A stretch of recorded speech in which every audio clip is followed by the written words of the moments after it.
என் நெஞ்சில் குடியிருக்கும்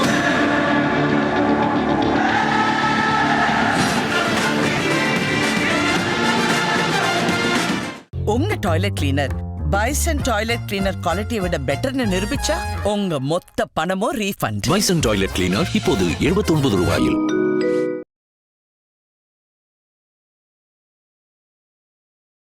விஜய் வேன் லேயர்னா 10,000-20,000 பேர் கூடுறான், சாகிறதே 40 பேர் சாகிறான் விஜய்காக. ஆனால் அழகிரி வேனில் ஏறினார்னா என்ன ஆகும்? பார்க்குறதுக்கே 40 பேர் வரமாட்டான். புரியுதா அவனுக்கு? விஜய்க்கு சாகிறதுக்கே 40 பேர் இருக்கான். அவங்க ஆட்சியில் பங்கு, அதிகாரத்தில் பங்கு கேட்கல. ஏதோ ஒரு நியாயம் இருக்காங்க. ஜெயிக்கிறாங்களோ தோக்குறாங்களோ ஒரு கூட்டத்தை காட்டுறாங்க. அழகிரியெல்லாம் வீட்டை விட்டு வெளியில் வந்தாருன்னா கூட இது கூட வாட்ச்மேன் கூட வாசலோட நின்று. ராகுல் கைதப்ப ஒரு போராட்டம் பண்ணது அவங்களுக்கு அது இன்ன வரைக்கும் தமிழ்நாட்டு அரசியல் வரலாற்றில் ஒரு மாபெரும் ஒரு போராட்டமாக இருக்குது. மத்திய அரசு பிஜேபிக்காரனே கல்வெட்டில் அடித்து வச்சுருக்காங்க. இப்படி ஒரு போராட்டமான இப்போ மோடியை கேட்டு யார் அவர், நான் எனக்கே பார்க்கணும் போல் இருக்குது, அடுத்து வந்தால் கூட்டுவாங்க. இல்லை இப்போ வர்றது இல்லைங்க, முதல்ல எம்பியாக இருக்கப்போ வருவார். வந்து எதிரையும் இப்போ நாடாளுமன்றத்தில் பேசினதே கிடையாது. சும்மா தெண்டச்சோத்துக்கு வச்சுருந்தாங்க. திருப்பி அவர் எப்படி கூட்டு வர்றதுன்னா சரி இப்போ கூட்டுவாங்க வந்தார்னா. ஏன்னா இப்படி வண்டி இங்கே நிற்காதுன்னு தெரிஞ்சு ரயில் மறியது மாதிரி பண்ணி அந்த வண்டியில் ஏறி போனால் ஒரு மாபெரும் தலைவனா. அதாவது மென்டல் ஆஸ்பத்திரி வண்டி வந்து விரட்டி பிடிச்சி இழுத்துட்டு போகும் ஆரம்ப சீனில்.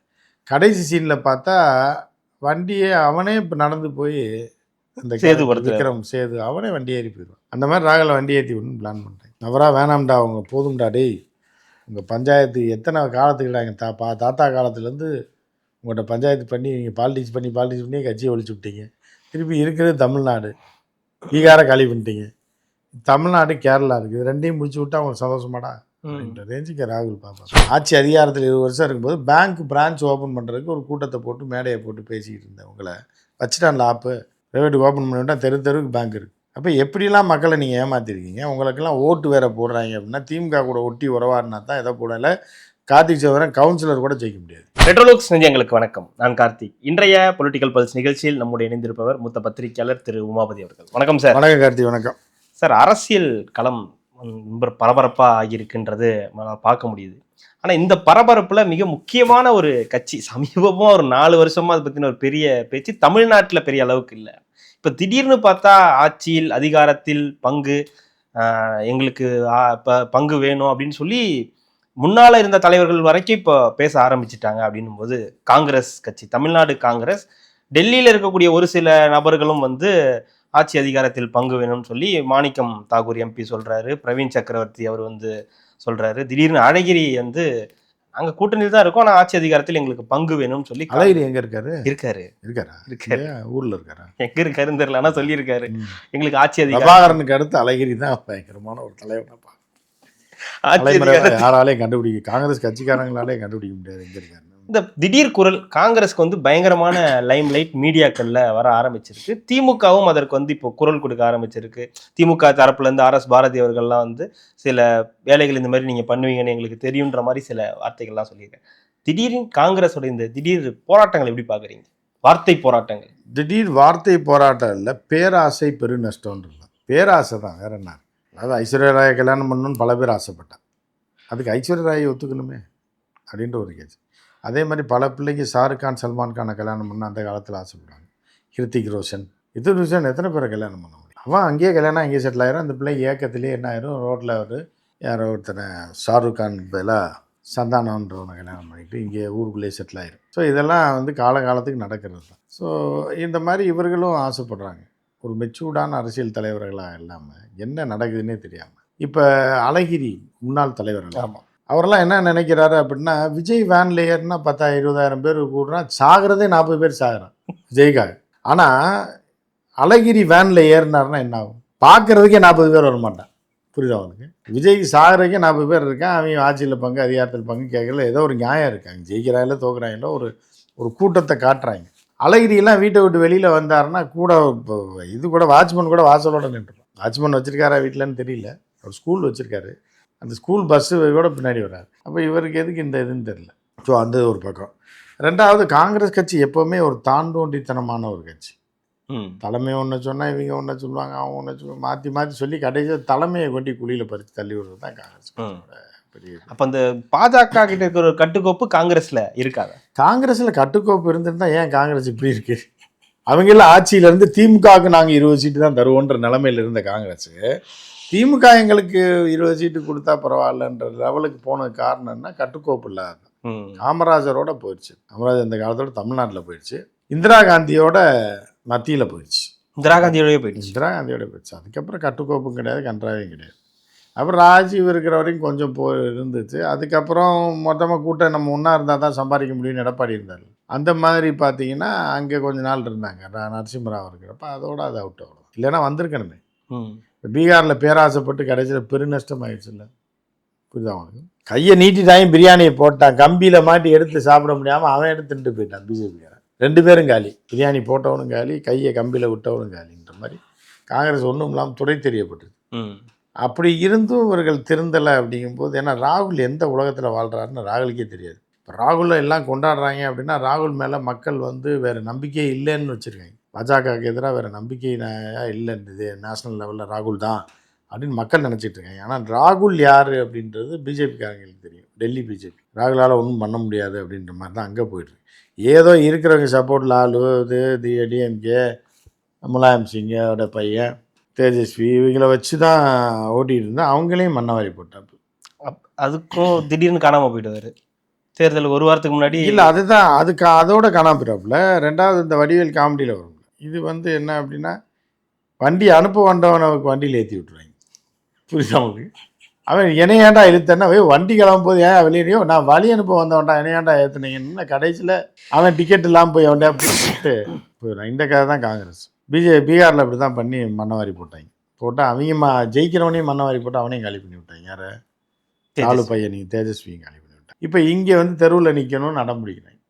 நான் தலையிலாகத்தான் குதிப்பேன் அப்படின்ற மாதிரி இருக்காங்க. இல்லை சார், சமீப காலமாக திமுக கூட நல்லுறவு தான் இருக்குது, அப்படி நாங்கள் கூட்டணியில் தான் இருக்கோம் அப்படின்னாங்க. ஆனால் வரிசையாக பார்த்தா கார்த்திக் சிதம்பரம் விஜய்க்கு நல்ல ஒரு இது இருக்குது, கூட்டம் இருக்குது அப்படின்னு ஒரு பக்கம். அழகிரி இப்போ திடீர்னு இப்போ நேற்று தான், இவ்வளோ நாள் இல்லை, நேற்று தான் ஆட்சி அதிகாரத்தில் பங்கு அப்படின்றாரு. கிறிஸ் சோடங்கர்னு ஒருத்தர், அவரு தான் அங்கே கொஞ்ச நாளாக சுற்றிக்கிட்டு இருந்தார். இந்த மாதிரி வேற வித்தியாசமாக இருக்கு.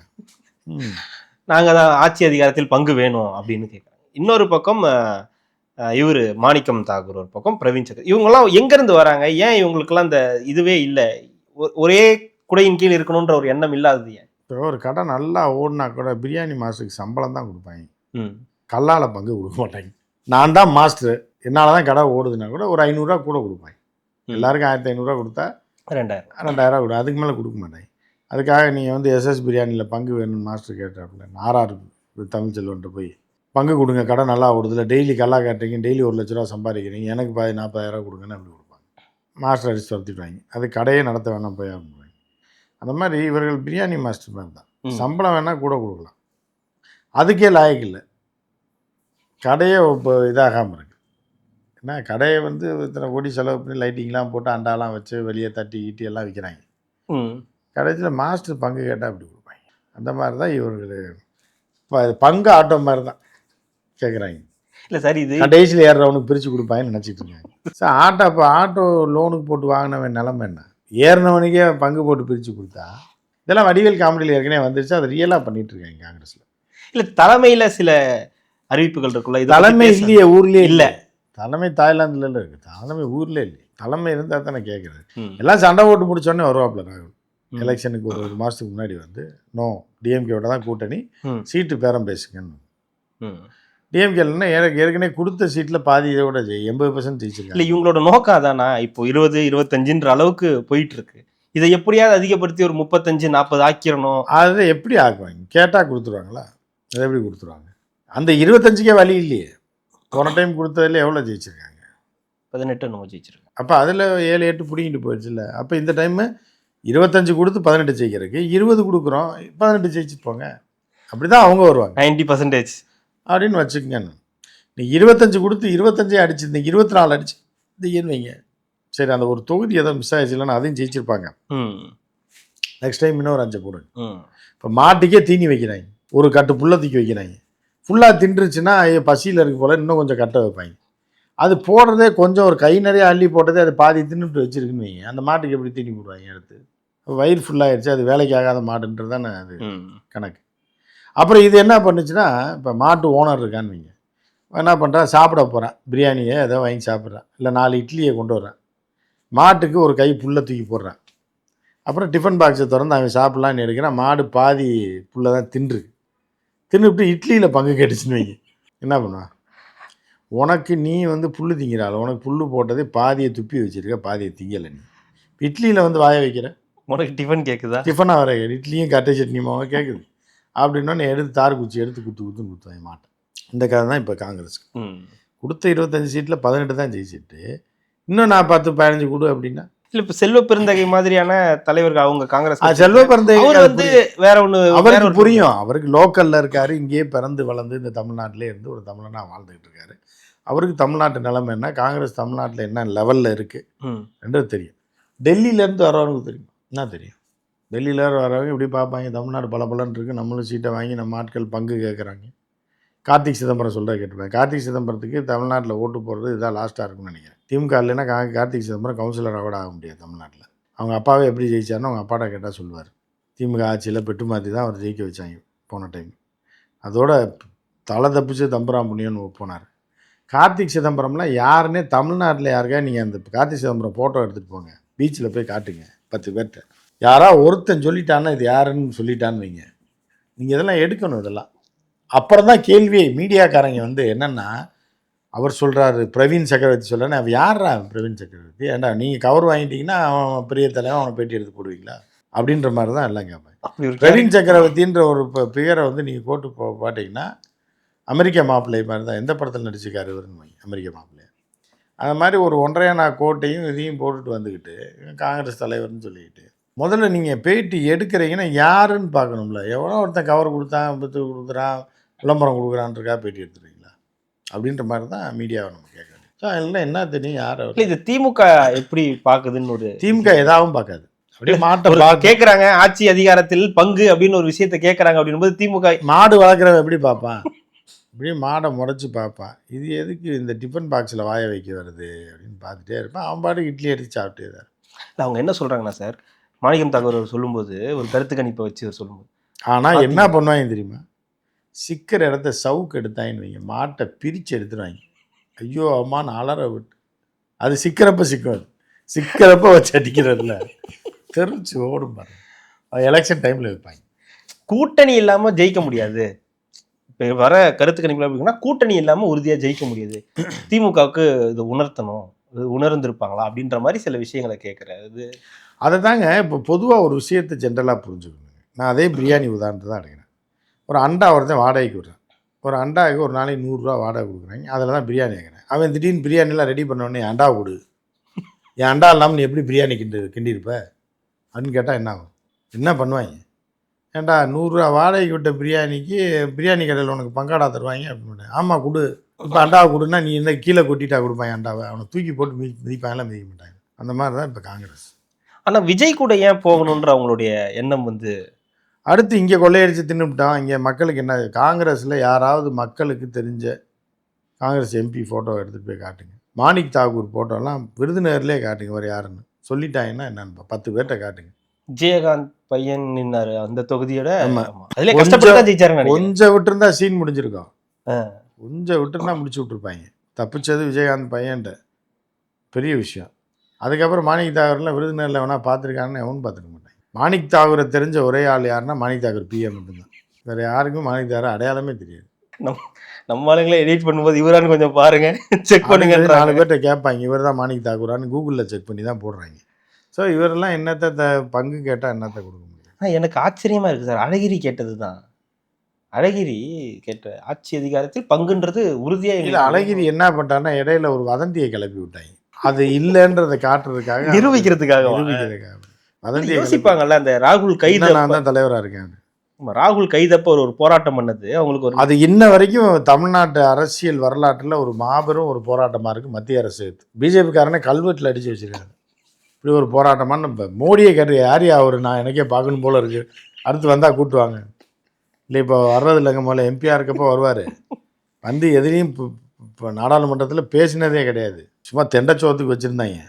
திருப்பி அவரை எப்படி கூப்பிட்டு வர்றதுன்னா சரி இப்போ கூப்பிட்டுவாங்க வந்தாருன்னா ஏன்னா எப்படி அண்டம் கிடுக்கிடுக்க இவர் சொல்லுவார் ஐயா ராமதாஸ் சொன்ன மாதிரி அண்டம் நடுநடுங்க நடுநடுங்க போராட்டம் பயங்கரமான போராட்டம் அது ரயில்வே வரலாற்றிலே ஒரு புரட்சி பயங்கர டிரைவரே பார்த்துருப்பாப்புல இப்படி ஒரு போராட்டத்தை நம்ம பார்த்தது 4 பேர் 4 பேர் அந்த 4 பேர் வண்டியில் ஏறி வந்துட்டாங்க எவ்வளோ டெக்னிக்காக வண்டியை நிறுத்திருக்காங்க அந்த ட்ரெயினில் தான் போக போகிறோன்னு தெரிஞ்சு அந்த வண்டி இங்கே நிற்காதுன்னு தெரிஞ்சு ரயில் மாதிரி பண்ணி அந்த வண்டியில் ஏறி போனேன் ஒரு மாபெரும் தலைவனா யார் அவர் இவர் அமித்ஷாவே 2 பேருமே சொல்லியிருக்காங்க இல்லை ஒருவேளை கூட்டுவாங்க நம்மளை பார்க்கணும் சும்மா ஒரு டீ ஷார்ட் போட்டு வந்து எப்படி ஒரு வீரனை நம்ம பார்த்தது எப்படி ஒரு போராட்டம் நம்மளை எதிர்த்து இவ்வளோ பெரிய போராட்டம் பண்ணியிருக்காங்க நமக்கு என்ன தமிழ்நாட்டில் இவ்வளோ பெரிய ஒரு எதிர்ப்பு இருக்குது அப்படிங்கும்போது அந்த தலைவரை நான் பார்த்தே ஆகணும் இல்லை இந்த மாதிரி சம்பவங்கள்லாம் திமுக இந்த கூட்டணி உட்காந்து பேசும்போது தொகுதி பிரிக்கும் போது சொல்ல மாட்டாங்களா நீங்கள் எவ்வளோ பெரிய போராட்டம் பண்ணியிருக்கீங்க உங்களுக்கு இவ்வளோ தொகுதிகள் கேட்குறீங்களே அப்படின்னு இவங்க நாங்கள் போராட்டம் பண்ணியிருக்கோம்னு சொல்லி தானே கேட்பாங்களே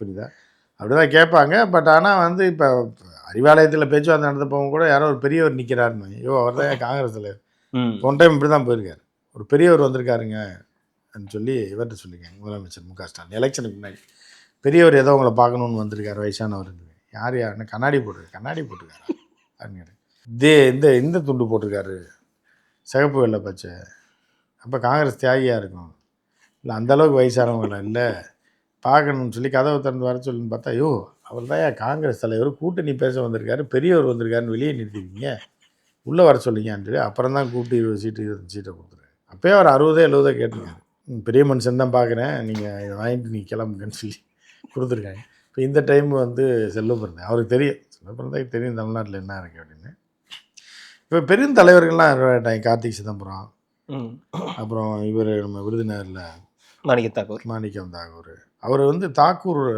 கேள்விப்பட்டிருக்கீங்களா ரவீந்திரநாத் அவங்களோட ரிலேஷன் நினைக்கிறேன் அவருடைய வழி வந்த அவர் ஒரு பெரிய தலைவர் பிரவீன் சக்கரவர்த்தி ஏற்கனவே அமெரிக்காவில் தேடிட்டு இருக்காங்க ஒரு கம்பெனியில் எங்கே பார்த்தாலும் பிடிச்சிருவாங்க இப்போ உள்ளேயும் போக முடியாது இப்போ ட்ரம்ப் வந்து அதையும் லாக் பண்ணிட்டாப்புல இது பாஸ்போர்ட் எல்லாம் முடக்கியிருப்பாங்க அதனால டெல்லியில் பாலிகா பஜாரில் சுற்றிக்கிட்டு கூப்பிட்டு ஏதோ பதவி கொடுத்து அப்படியே பார்த்தீங்கன்னா ஒரு வண்டியை மட்டும் கையில் கொடுத்தீங்கன்னா ஜோன் பப்டி விற்கிற மாதிரியே இருப்பாப்புல எம்பிக்கு ஆசை அந்த ஒரு கோட்டு போட்டால் எம்பி ஆயிடுவீங்களா அப்படின்ற மாதிரி இந்த ப்ளூ கலரில் ஒரு கோட்டு சட்டை போட்டு அப்படி பார்த்தா பாண்டே மத்திய அமைச்சராகவே ஆயிருக்கணும் போட்டதுக்கு கோட்டு போட்டு ஸோ இப்படிலாம் இருக்குது இந்த மாதிரி கொலை குத்தா போய் கடைசியில் காங்கிரஸ் தெருவில் நிற்க போகுது பீகார் மாதிரி ஒன்றும் இல்லாமல் போக போகுதுன்னு நினைக்கிறேன் இல்லை அதற்கான முன்னேற்பாடு தான் இதெல்லாம் பண்ணுறாங்க அதாவது ஒருத்தர் தாத்தா சாக போகிறாருனானே முன்னாடியே சொல்லி வச்சுருவாங்க அந்த காலத்தில் இப்போல்லாம் கிடையாது இப்போ வேனில் ஏற்றி கொண்டு போய் எரிச்சிடுறாங்க இதில் கொண்டு போய் என்ன எலக்ட்ரிக் சொல்லுவாங்க இல்லை அந்த காலத்தில் என்ன பண்ணுவாங்கன்னா சொல்லி வச்சுறாங்க எங்கடா போகிற அந்த சவுண்டி இதெல்லாம் அடிக்கிறவங்களாம் இருப்பாங்க அவன் பாட்டு வெளியூர் போயிட்டாங்கன்னா ஒருத்தன் தான் இருப்பான் அந்த ஊரில் தம்பி எதுவும் வேலை இருக்கா போகிறீங்களான்னு ஐயா எங்களுக்கு எங்கேயா புக்கிங்கு செத்தா அடுத்த செகண்ட் வர்றது தான் இப்போதைய வரைக்கும் ஒன்றும் இல்லை ஏன்னா கல்யாண வீடா ஒரு மாதத்துக்கு முன்னாடி புக் பண்ணுறதுக்கு சாவுக்கு நாங்கள் வாசிக்க போகிறோம் யாராவது செத்துட்டா கூப்பிடுவாங்க அவன் ஒரு கணக்கு போடுவான் இவர் போயிடுவார்னு நினைக்கிறேன் வாசலில் கயிற்று கட்டில் போட்டு படுக்க வச்சுருப்பாங்க வயசான கிழவியெல்லாம் செலவு காசு இல்லாமல் நினைப்பாங்க அடுத்து எப்படி இந்த தீபாவளிக்குள்ளே போயிடுவான் இவனை வச்சு நம்ம தீபாவளி கொண்டாடிடலாம் இல்லை பொங்கல் கொண்டாடிடலாம்னு அவங்க தொழில் ரீதியாக பார்ப்பாங்க அப்படியே ஒரு ரவுண்டு வருவாங்க தெருவுக்குள்ளே யாரெல்லாம் அடுத்து சான்ஸ் இருக்குது பொங்கலுக்குள்ளே அப்படின்னு நான் அந்த காலத்தில் அப்படி ஸோ அப்படி வந்து இப்போ காங்கிரஸில் பார்த்து ஆனால் சார் பொதுவாக இப்போது இந்த 40 எம்பி தமிழ்நாட்டில் 40 எம்பின்றது திமுக கூட்டணியில் தான் இருக்குது அப்போ ஓவராலாகவே அங்கே காங்கிரஸுக்கு 99 சீட்டு தான் அங்கே இருக்குது இவங்கெல்லாம் சேர்த்து தான் ஒரு நம்பர்ஸ் வருது அப்புறம் எப்படி இவங்கள்ட்ட ஒரு ஆட்சி அதிகாரத்தில் பங்கு கேட்கலாம் ஒரு மெஜாரிட்டி அவங்களுக்கு அங்கே தேவைப்படுது அங்கே பார்லிமெண்ட்டில் குரல் கொடுக்கறதுக்கு இந்த எம்பிக்கள் அங்கே தேவைப்படுறாங்க இல்லை பிஜேபிக்காரங்க சொல்லிப்பேன் ராகலை முடிச்சு விட்டு வந்துருங்க நான் பார்த்துக்குறோம் புரியுதா ஆளாளுக்கு ஒன்று சொல்லி ராகலை முடிச்சு விட்டுருங்க எப்படியும் முடிக்கிறதுக்கு என்ன இருக்குது இல்லை மீதி இருக்கிறதையும் சொல்கிறேன் இருக்கிறதையும் பிடிங்கிட்டு வரட்டி விடுறாங்க இந்த இதில் இப்போ இது இந்த பாலா படத்தில் கடைசியில் அவரே வண்டி ஏறிடுவான் பாருங்க அதாவது மென்டல் ஆஸ்பத்திரி வண்டி வந்து விரட்டி பிடிச்சி இழுத்துட்டு போகும் ஆரம்ப சீனில் கடைசி சீனில் பார்த்தா வண்டியை அவனே இப்போ நடந்து போய் அந்த விக்ரம் சேது அவனே வண்டி ஏறி போயிடுவான் அந்த மாதிரி ராகலை வண்டி ஏற்றி விடணும்னு பிளான் பண்ணுறேன் அவராக வேணாம்டா அவங்க போதும்டா டேய் உங்கள் பஞ்சாயத்து எத்தனை காலத்துக்குடா எங்கள் தாத்தா காலத்துலேருந்து உங்கள்கிட்ட பஞ்சாயத்து பண்ணி நீங்கள் பாலிடிக்ஸ் பண்ணி கட்சியை ஒழிச்சு விட்டீங்க திருப்பி இருக்கிறது தமிழ்நாடு பீகாரை காலி பண்ணிட்டீங்க தமிழ்நாடு கேரளா இருக்குது ரெண்டையும் முடிச்சு விட்டா அவங்க சந்தோஷமாடா அப்படின்ற ரேஞ்சுக்கு ராகுல் பார்ப்பா சோனியா காந்தி கூட கேட்க மாட்டாங்க சோனியா காந்தி பாவம் வயசு உடம்பு சரியில்லை அவங்களுக்கு என்ன இதெல்லாம் எடுத்துகிட்டு தமிழ்நாடு காங்கிரஸ்னாலே வெளியே போச்சுடணும். ஏற்கனவே எனக்கு வந்து வாந்தி வர மாதிரி குடலை பரட்டுற மாதிரி இவங்க வேறு வந்து என்னை மொத்தமாக ப்ரெஷர் ஏற்றி படுக்க வச்சுருக்கோம். தமிழ்நாடு காங்கிரஸ் கமிட்டி எலெக்ஷனுக்கு 20 நாளைக்கு முன்னாடி ஒரு ஆள் அனுப்புவோம். அவர் வந்து பேச்சுவார்த்தை நடத்துவார். நாங்கள் யார்கிட்ட சொல்லுவோம் பேச்சுவார்த்தை யார் யாருக்கு சீட்டுன்ற லிஸ்ட்டை மட்டும் கொடுங்க. ராகுல் வந்ததுக்கப்புறம் தம்பி எங்கே போயிருக்காரு தம்பி வந்துட்டு வெளியே போயிருக்காரு வந்துடுவார். வீட்டிலலாம் சொல்லுவாங்க எங்கம்மா அவங்க பையனை காண வெளில போயிருக்கார் தம்பி வந்துடுவார். எலெக்ஷன் டயத்தில் வருவார். வந்ததுக்கப்புறம் அந்த லிஸ்ட்டை பார்த்து டிக் பண்ணி செல்வப்பந்தை அவர்கிட்ட கேட்படுவார். அப்புறம் ஜோதிமணி தங்கச்சி ஜோதிமணி அவங்க போய் ஒன்று இது வேணாம் சார் அது வேணாம் சார்னு சரி இது வேணும் சார்னு ஏதோ ஒன்று போட்டு வீட்டு குழப்பி ஒரு லிஸ்ட்டை கொடுப்பாங்க. கடைசியில் திமுக அந்த டைம் 20 சீட்டு தான் பிளான் பண்ணியிருக்கு. 20 தான். நம்ம 25ல் 18 தானே. 25ல் 25 ஜெயிச்சிருந்தீங்கன்னா இந்த டைம் 40 கூட கேட்கலாம், 60 கூட கேட்கலாம். 60 கொடுத்து பாருங்க, நாங்கள் 60 ஜெயிப்போம். 25க்கு 18 ஜெயிச்சிருக்கீங்க, 20 கொடுத்து 18 ஜெயிங்க. காமராஜர் ஆட்சியெல்லாம் சொல்லியிருக்காரு செல்வ பிறந்தக்கு, அதுக்காகவாது தரது இல்லையா? காமராஜர் ஆட்சி காமராஜரோட முடிஞ்சு போச்சு இல்லை. காமராஜர் திருப்பி உயிரோடைய வர போகிறாரு தானே சார். அது எல்லாரும் சொல்கிறது தான், சொல்லிட்டு தான் இருப்பாங்க. அதுக்கெல்லாம் மார்க்கு கிடையாது இன்னைக்கு வரைக்கும். அப்போ பாசிதம்பரம் அப்புறம் துப்பாக்கூர். அப்போ காமராஜருக்கு அப்புறம் யாருமே இல்லையா காங்கிரஸில்? தமிழ்நாட்டில் இல்லையா? மூப்பனார் இருக்காரு. ஏன்னா மூப்பனார் கூட பதவியில் இருந்தது இல்லை. பாசிதம்பரம் ஆட்சியை கொடுங்க தமிழ்நாட்டில், நான் ஓட்டு போடுறேன்னு. இல்லை கார்த்திக் சிதம்பரம் முதல்வர் ஆக்குவோன்னு சொல்லுங்கள். இன்றைக்கி வந்து விஜயே முதல்வர் ஆகும்போது பாரம்பரிய 100 வருஷத்துக்கு மேலே இருக்க காங்கிரஸ் கட்சியோட இளம் தலைவர் கார்த்திக் சிதம்பரத்தை முதல்வர் ஆக்குறேன்னு சொல்ல வேண்டியதானே. அன்புமணி கூட அந்த ஆசையை வெளிப்படுத்தி நின்னாப்லேயே வெளியே ஆசைப்பட்டாப்புல இல்லை, களத்தில் நின்னாப்புல. அந்த மாதிரி தான் போயிட்டு கார்த்திக் சிதம்பரம் தான் அடுத்த முதல்வர் வேட்பாளர்னு சொல்லுங்க பார்ப்போம். அவரே சொல்லுவாரா முதல்ல? அவங்க அப்பாவே என்னடா ஆச்சு, ஒத்த பிள்ளை இப்படி வளர்த்தான் கடைசியில் அன்ற மாதிரி தான் அவங்க அப்பாவே நினைப்பார். அதனால் அந்த தைரியம் கார்த்திக் சிதம்பரத்துக்கு இருக்கா? ஆட்சி அதிகாரத்தில் பங்கு கேட்குறீங்களே. சரி, ஃபைனலாக ஒன்று கேட்டேன் சார், கூட்டணியிலேருந்து வெளியேறுமா காங்கிரஸ்? திமுக கூட்டணியிலேருந்து வெளியேறுமா? இல்லை, திமுக கூட்டத்திலேருந்து கூட்டணியிலேருந்து வெளியேறி விஜய் கூட கொஞ்ச நாள் சுற்றலாம் அப்படின்னு சொல்லி ஆசைப்படுறாங்க. ஓகே, புரியுதா? அது ஒரு குரூப்பு. ஓகே, இன்னும் ஒரு 10 வருஷத்தை ஓட்டிடலாம் நம்ம. திமுகலாம் நம்மளை கண்டுபிடிச்சிட்டாங்க. அதனால் அடுத்த டைமில் மாணிக் தாக்கூருக்கு வந்து சீட்டு கொடுக்குறதுக்கு திமுக ரெக்கமெண்ட் பண்ணாங்க. சொல்லி நம்ம வேறு கேண்டிடேட் போடுங்க, ஜஸ்ட் மிஸ்ஸில் தம்பி ஜெயிச்சிருக்காரு அப்படின்னு.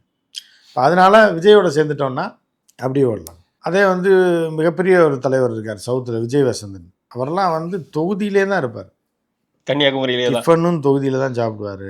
லஞ்ச் டீ சாப்பிட்டாலும் சரி தொகுதி தான் சாப்பிடுவார். கன்னியாகுமரி அவர் தொகுதியை தாண்டி எங்கேயும் சாப்பிடணும். அதே மாதிரி மாணிக்கம் தாக்கூர் வந்து எண்ணெய் புரோட்டாவை தவிர என்ன விருதுநகரில் எண்ணெய் புரோட்டா தான். ஏன்னா மண்ணின் மைந்தன். பார்த்தீங்கன்னா நீங்கள் இப்போ ஏதாவது ஒரு தெருவில் அவரை பார்க்கலாம், மக்கள் சேவை செஞ்சுக்கிட்டே தான் இருப்பார். புரியுதா? அவங்க ரயில்வே ஸ்டேஷன் பக்கம் இருப்பார், திடீர்னு விருதுநகர் பஸ் ஸ்டாண்ட் பக்கம் இருப்பார், இல்லைன்னா பைபாஸில் உட்காந்துருப்பார். அவர் 24 மணி நேரம் மக்கள் வந்து எப்போ வேணாலும் அவரை சந்திக்கலாம். அந்த மாதிரி சேவை செஞ்சு இப்போ பெரிய அளவில் டெவலப் பண்ணியிருக்காரு விருதுநகர். ஸோ அதனால் இந்த மாதிரி தலைவர் கார்த்திக் சிதம்பரம் ஃப்ளைட் விட்டுருக்காங்களா இதில் சிவகங்கைக்கு, சிங்கப்பூர்லேருந்து.